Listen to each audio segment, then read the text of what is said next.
Are you looking to forward multiple messages on WhatsApp using the PC app? With the new update, it's easier than ever.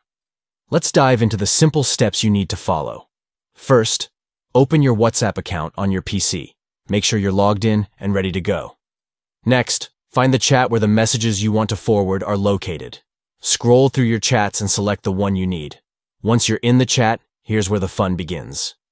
Right-click on one of the messages you wish to forward. A menu will pop up, and in that menu, click on Select.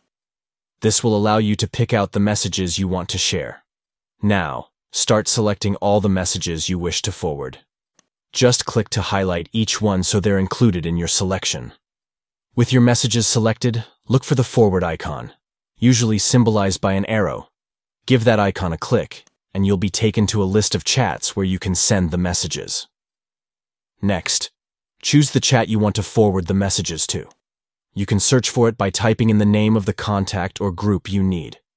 Finally, once you've selected the desired chat, click on the forward button. And just like that, your messages are on their way.